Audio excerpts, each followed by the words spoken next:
बहुत स्वागत है आपका। आप देख रहे पक्ष विपक्ष, मैं हूं आपके साथ नेहा दुबे। बंगाल में आज पंचायत चुनाव के नतीजों ने ममता बनर्जी की टीएमसी में जबरदस्त उत्साह को बढ़ा दिया है। बंगाल की चुनावी जंग में बीजेपी, कांग्रेस और लेफ्ट काफी पीछे नजर आ रही है। हालांकि पिछले चुनावों की तुलना में बीजेपी ने बेहतर प्रदर्शन किया, लेकिन टीएमसी को कहीं से भी टक्कर नहीं दे सकी। चुनाव में जीत से ममता गदगद है, लेकिन बीजेपी के मुताबिक लोकतंत्र शर्मसार है। ये लोकतंत्र की हत्या। दरअसल चुनाव के दौरान जिस तरह से बंगाल में हिंसा हुई, उससे कई सवाल उठ रहे हैं। बंगाल में न सिर्फ वोटिंग के दिन हिंसा हुई, बल्कि आज जब मतों की गिनती हो रही थी, तब भी बंगाल ने अपना रक्त चरित्र नहीं छोड़ा। आज भी दिन भर मतपत्रों को छीनने की कोशिश, हंगामा और बमबारी जारी रही।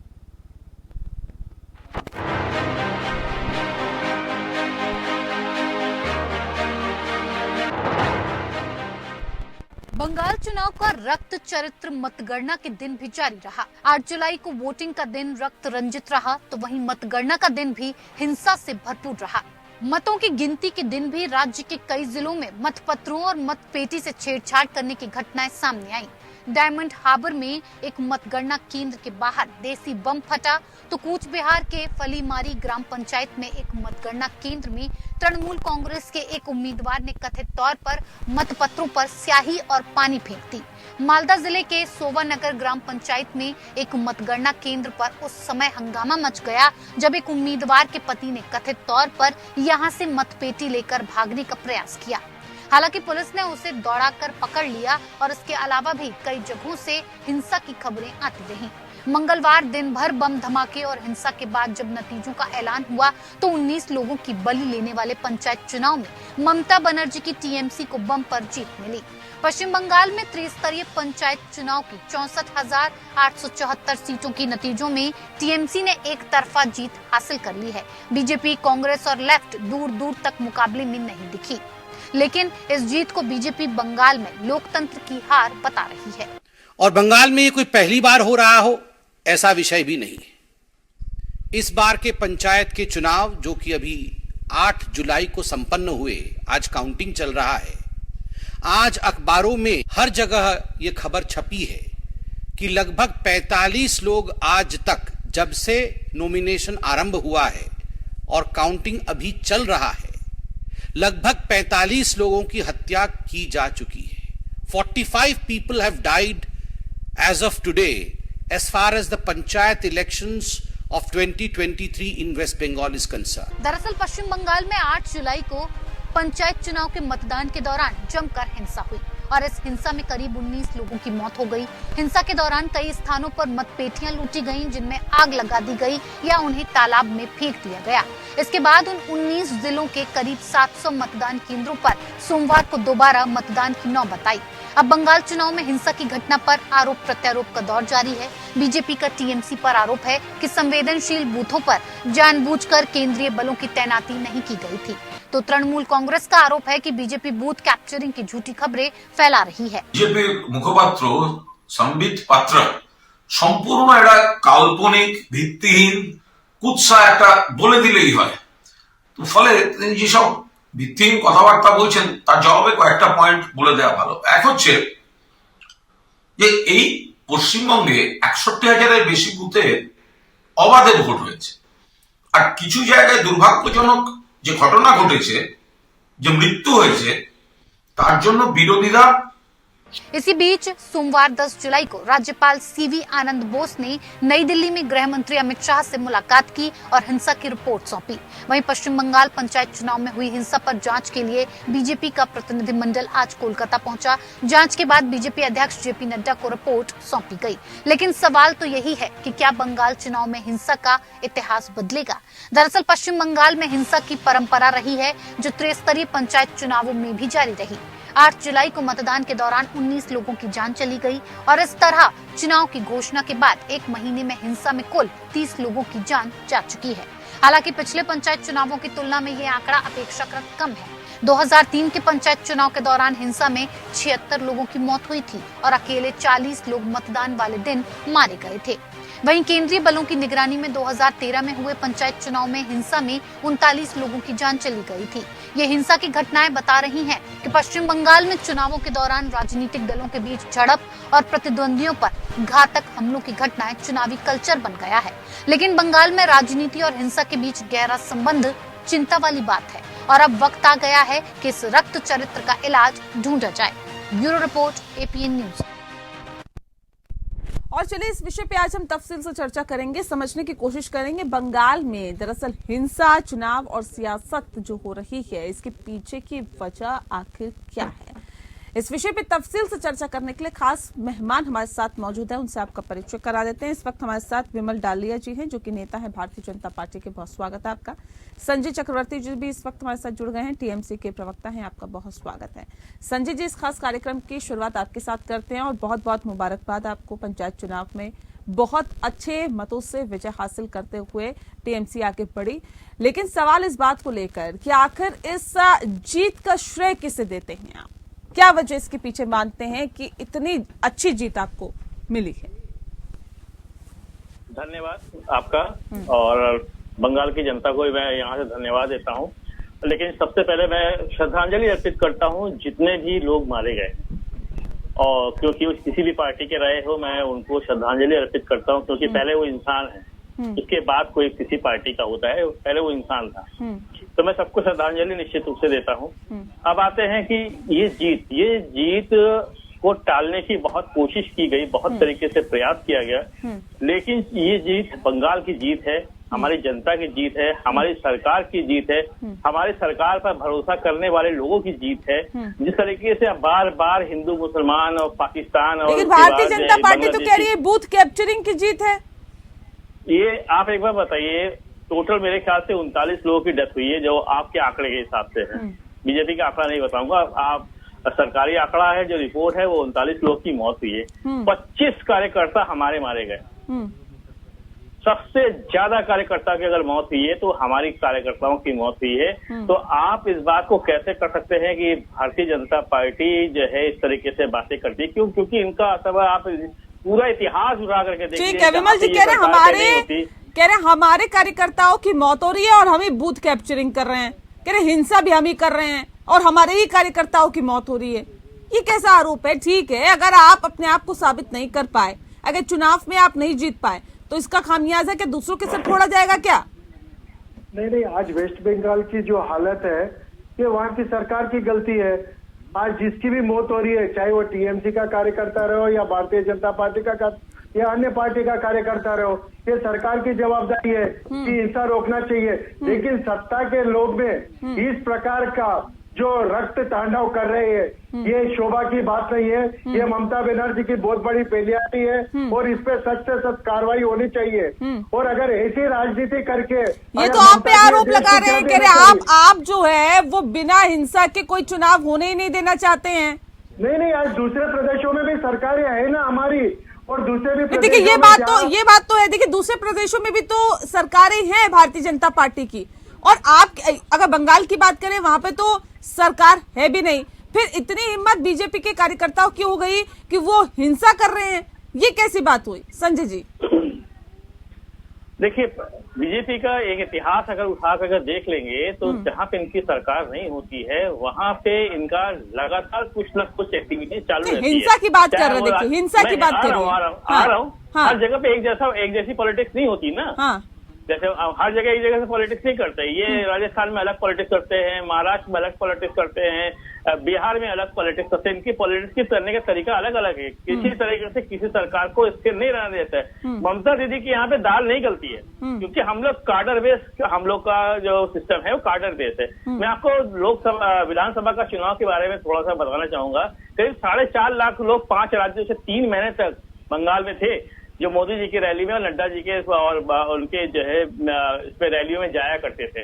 ये बाहर से बुलाए गए थे भीड़ दिखाने के लिए, इतनी भीड़। ये पोलराइज करने की कोशिश करते हैं। ठीक है, तमाम फॉर्मूले विमल जी, अब सब साइड हो गए। माँ, माटी और मानुष का फॉर्मूला सबसे नंबर 1 पर कहा जा सकता है। और क्या ये इस फॉर्मूले ने एक साफ तौर पे संदेश दे दिया कि 2024 में जनता क्या चाहती है पश्चिम बंगाल की? नहीं, ऐसी बात नहीं है। देखो, आज जनता भारतीय जनता पार्टी के साथ है, लेकिन वहाँ पे आज क्या हो गया, ममता ने जो हिसाब से जो बांग्लादेशी मुसलमानों को लाके वहाँ पे पूरे इलाके में दंगा करा रही है। अब देखिए, आप एनआरसी क्यों लागू नहीं कर रहे, आप सीए क्यों लागू नहीं कर रहे? अगर ये सब लागू हो गए तो देश के अंदर में कहीं भी तकलीफ नहीं है। आज देखिए, हमारे पास में भी तेलंगाना में ले लीजिए, आंध्र प्रदेश में ले लीजिए, या महाराष्ट्र में ले लीजिए, या जहाँ पे हमारी सरकारें कहीं है या कहीं नहीं है, वहाँ पे तो कोई दंगा नहीं हो रहा है। क्यों वेस्ट बंगाल में दंगा हो रहा है? आज बिहार के अंदर में दंगा होना बंद हो गया है। आज आप छत्तीसगढ़ में देख रही है, जो पूरा नेक्सलाइट प्रभावित था, आज वहाँ भी दंगा रुक गया। लेकिन ममता का काम एक ही चीज है कि ये देश का सत्यानाश करने का काम अगर कोई सरकार कर रही है तो वेस्ट बंगाल की सरकार कर रही है। इस पे सख्त से सख्त कार्रवाई होना चाहिए। ठीक है, ये भी एक वजह है क्या कि इतने एक तरफा वोट पड़े? क्योंकि टीएमसी को मुसलमानों का एक तरफा वोट पड़ता है, इसमें कोई दो राय नहीं है। और ये देखा भी गया है कि मुसलमानों का एक तरफा वोट टीएमसी को मिलता है। इसका कारण है कि ममता बनर्जी कई मौकों पर मुसलमानों के साथ दिखाई देती हैं, उनके साथ आगे बढ़ती हैं, उनके समर्थन में फैसले लिए जाते हैं। क्या ये भी एक वजह है कि एक तरफा वोट जब एक तरफ जाता है, और जिस बात का जिक्र ये कर रहे हैं कि सीए और एनआरसी को लागू नहीं करने देते आप लोग? ये बताइए, इन्होंने देश में कहाँ पे एनआरसी लागू किया है, कहाँ पे सीए लागू किया है? कुछ भी बोल देंगे, कुछ भी। मतलब आप हार गए हैं तो हार को स्वीकार करिए, आप कुछ भी बोल देंगे और फिर आप देश की जनता का, आप जो है बंगाल की जनता का अपमान कर रहे हैं इस तरीके से कि हम इतने भारी भरकम बहुत है, क्या सारे 70% वहाँ पे हिंदू हैं, आप हिंदुओं का अपमान कर रहे हैं। आपको केवल अपनी राजनीति चलानी है और कुछ नहीं करना है। यही वजह है, यही तुष्टीकरण की नीति है जिसकी वजह से ये लगातार हर जगह पे चुनाव हारते चले जा रहे हैं। पिछले लास्ट इतिहास उठा के देख लीजिए, पिछले 1 साल में ये हर जगह चुनाव हार रहे हैं, हर जगह पे। क्योंकि अब इनकी जो है कलाई खुल चुकी है। अभी जो वहाँ पे यूनिवर्सिटी खुल रहे थे अमेरिका में जा करके, हर हफ्ते यूनिवर्सिटी खुल रही है, हर तीसरे दिन उनका लैब खुल रहा है, हर दूसरे दिन कॉलेज खुल रहे हैं। मतलब इतना झूठ। अरे जनता तो यहाँ देख रही ना, कहाँ यूनिवर्सिटी है। मोदी जी को गुजरात में जाकर आप ये कह रहे हैं कि भारतीय जनता पार्टी हिंसा फैला रही है, ये हिंसा करा रही, क्यों कराएगी भारतीय जनता पार्टी हिंसा, क्यों कराएगी? देखिए, एक बार बताइए, हम अपने कार्यकर्ताओं को क्यों मरवाएंगे? सबसे ज्यादा कार्यकर्ता तो हमारे मरे, तो हम अपने कार्यकर्ताओं को क्यों मरवाएंगे? आप खुद बताइए कि हमें कार्यकर्ताओं को मरवाने से हम जीत जाएंगे? तो ये इसका मतलब ये है कि जैसे पिछली बार इन्होंने बाहर से मंगाए थे, इस बार भी इन्होंने कहीं ना कहीं बाहर से लोगों को बुलवा करके ये सारे हिंसा कराई है। हर चुनाव में हिंसा ममता बनर्जी की सरकार है। क्या बंगाल में चुनाव में हिंसा का इतिहास बदलेगा या नहीं बदलेगा, ऐसे ही चलता रहेगा? देखिए, पहली बात आपने देखा होगा, पिछले कई चुनाव से इस बार के चुनाव ज्यादा हिंसा ज्यादा नहीं हुई है। उपलब्धि के तौर पे देख रहे हैं, मौतें ये उपलब्धि है। धीमे धीमे हम लोग, बिल्कुल उपलब्धि नहीं है, ये उपलब्धि नहीं है, लेकिन एक संतुष्टिजनक बात यह है कि कहीं ना कहीं कुछ ना कुछ हिंसा कम हुई है। दूसरी बात मैं बता दूं, क्योंकि मैं इलेक्शन कमीशन की मीटिंग में जाता हूं, तो इलेक्शन कमीशन के मीटिंग में 3 तरह के वो रहते हैं। एक बूथ होता है जो नॉर्मल बूथ होता है, एक बूथ होता है जो सेंसिटिव होता है, एक होता है अति सेंसिटिव बूथ होता है। तो 3 जगह पे अलग अलग, और ये काम राज्य सरकार का नहीं होता है, ये इलेक्शन कमीशन के हाथ में। जैसे ही इलेक्शन डिक्लेयर होता है, आचार संहिता लागू हो जाती है, तो इलेक्शन कमीशनर के हाथ में पूरा कानून व्यवस्था चली जाती है और सब इलेक्शन कमीशन उस समय सारा कानून व्यवस्था उस समय लागू करता है। ठीक है विमल जी, देखिए ये कह रहे हैं कि पहले के अकॉर्डिंग अगर देखा जाए, कंपैरिजन किया जाए, तो कह रहे पहले के मुकाबले बहुत कम अब हिंसा हुई है, कम लोगों की मौत हुई है। 2003 के पंचायत चुनाव के दौरान हिंसा में 76 लोगों की मौत हुई थी और अकेले 40 लोग मतदान वाले दिन मारे गए थे। केंद्रीय बलों की निगरानी में 2013 में जब पंचायत चुनाव हुए थे तो उसमें 39 लोगों की जान चली गई थी। कह रहे अब तो कम हो रहा है आंकड़ा, हम तो बेहतर हालात को कर रहे हैं, आप लोग करने नहीं देते। नहीं, भारतीय जनता पार्टी के लिए चाहे देश का एक अगर नागरिक भी मरता है तो बहुत दुख की बात है। नहीं, आप कह रहे हैं ये करा रहे हैं, ये कह रहे हैं आप करा रहे, करा कौन रहा है हिंसा? चुनाव शांतिपूर्वक तरीके से क्यों नहीं होने दिया जाता है? आज बाकी भी 28 स्टेट्स है, वहाँ पे आप देख रही है इलेक्शन हो रहा है, लेकिन आज देखिए हिंदुस्तान का अगर मुसलमान है वो भारतीय जनता पार्टी के साथ खुश है, लेकिन जो आज वेस्ट बंगाल की जो ममता बनर्जी की सरकार है, ये पूरे रोहिंग्या मुसलमानों को और जो बांग्लादेश के और पाकिस्तान के मुसलमानों को शरण देके उनसे गड़बड़ करा रही है। अगर ये देश से निकाल के अगर फेंक देंगे तो मैं आपको चैलेंज के साथ बोलता हूँ 2024 का इलेक्शन बहुत जबरदस्त होगा और वेस्ट बंगाल के हित में होगा। चाहे सरकार किसी की भी आन दो, कोई गलत नहीं है, अगर टीएमसी की भी आती है, लेकिन हम ये नहीं चाहते। तो रोहिंग्या मुसलमानों के दम पे क्या सरकार बन जाएगी, या रोहिंग्या मुसलमानों के दम पे क्या ममता बनर्जी फिर से सत्ता में आती रहेगी क्या? बिल्कुल नहीं। आज हमने एक चीज मैं आपको बता देना चाहता हूँ कि हिंदुस्तान का मुसलमान अंतर देखा आपने पंचायत चुनाव में? अंतर देखा है आपने? नहीं, अंतर तो देखो। कितना अंतर है बताइए? भी बांग्लादेशी लोग आज आके यहाँ पे गड़बड़ कर रहे हैं। आप देखिए, यहाँ का मुसलमान गड़बड़ नहीं कर रहा है, यहाँ का हिंदू गड़बड़ नहीं कर रहा है, लेकिन ममता क्या कर रही है, पूरे समाज को आज खराब करने का काम कर रही है। इसमें सख्त से सख्त कार्रवाई होनी चाहिए और हम आपसे वादा करते हैं ये टाइम हम बराबर सख्त से सख्त कार्रवाई करेंगे, क्योंकि अब पाप का घड़ा भर चुका है। अब इसकी कार्रवाई करने की समय आ गई है। अंतर इतना है, अंतर 5 गुना के बराबर है भारतीय जनता पार्टी और टीएमसी में लगभग। नहीं, आज जिस प्रकार से दंगाइयों के साथ में रह के एक वोटर को धमका के पोलिंग बूथ को कब्जा करके पेटियों को मत पेटियों के कब्जा कर लेके और कोई जो सही में वोट डालने जा रहा है उसको डरा धमका के उसका मर्डर करना, उसके घरों पे अटैक करना, ये कहाँ तक का न्याय है? आज दूसरे प्रदेशों में भी ठीक है संजय जी, देखिए कह रहे हैं सरकार सरकार आपकी है तो साम दाम दंड भेद तमाम तरीके अपना रहे हैं आप जीत हासिल करने के लिए। ये असल बात इन्होंने अपनी पोल खोली है रोहिंग्या और बांग्लादेश की बात करके। पहली बात, अगर हम कहते हैं मान लेते हैं, एक बार आगे इनकी बात को मान भी लेते हैं कि रोहिंग्या मुसलमानों ने और बांग्लादेशी मुसलमानों ने गड़बड़ किया, हम इनकी बात को एक बार मान लेते हैं। रोहिंग्या विदेशी, बांग्लादेशी विदेशी, तो विदेशी और बॉर्डर किसके हाथ में होता है? वो होता है गृह मंत्रालय के हाथ में होता है। तो बॉर्डर क्रॉस करके कोई अंदर कैसे आया? पहली बात तो ये इनका जवाब दें। ये क्योंकि इन लोगों की आदत है जब ये हार से बिलबिला जाते हैं तो रोहिंग्या बांग्लादेशी को ले आते हैं। इसी तरीके से असम का चुनाव लड़ा था। असम में जब 2017 में ही लगातार बोले थे 4.5 करोड़ बांग्लादेशी घुसा है, 4.5 करोड़ घुसा है। उसके बाद जब इनकी सरकार बन गई तो रिपोर्ट जब आई थी तो रिपोर्ट में केवल 19 लाख लोगों का जो रिपोर्ट था, जो पेपर जिनके नहीं बने थे, सिर्फ 19 लाख लोग थे।